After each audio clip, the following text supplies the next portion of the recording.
If you'll allow me to don my pretentious art critic turtleneck for a moment, I'd like to say that My Little Pony Marks and Recreations is a bold deconstruction of the typical CMC formula.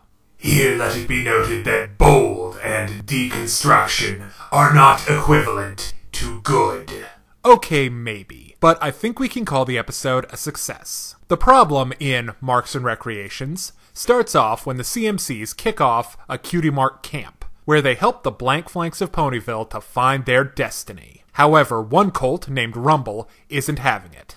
They should have named that kid Grumble. He's of the opinion that having a Cutie Mark puts you in a box and forces you down a path you may not even want. You know, I think that young man and Miss Starlight would really hit it off.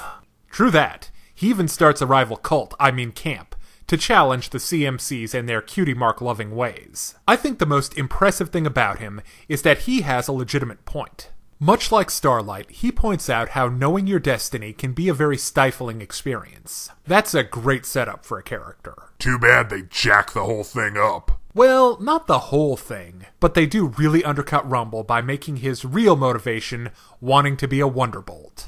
Well, looks like Rumble is turning out to be derivative on all fronts, isn't he?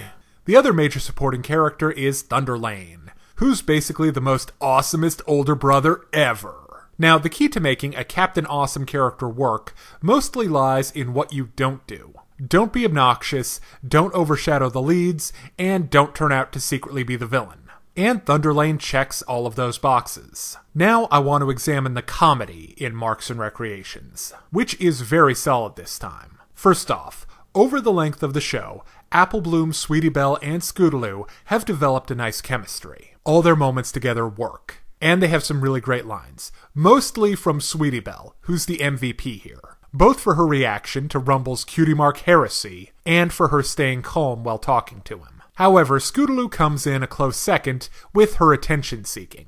Now, how funny you find Rumble is entirely dependent on how much you can laugh at douchey characters doing douchey things. They're somewhat hamstrung in this department as the nature of the show, and Hasbro, won't let them really embrace the dark comedy. Finally, I need to give special mention to Kettlecorn, who's one hell of a setup artist. Her antics make some of the best moments in the episode possible. Finally, there's a song, and it's okay.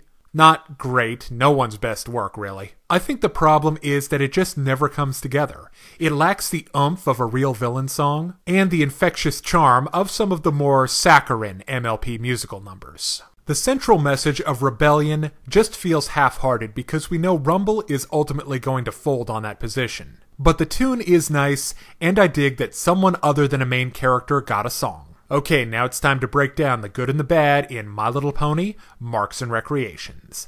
On the good side, this is a fresh take on the typical CMC formula, and there are some genuinely funny moments. On the downside, the compelling argument Rumble has is basically wasted by the end. And the song's just not all that good. So I give My Little Pony, Marks and Recreations, a 3.5 out of 5. Now, if you're interested in more reviews of anime, movies, TV shows, comic books, or video games, check out my channel right here on YouTube. Or find my Facebook and Deviantart pages for video updates and more. Thank you for watching.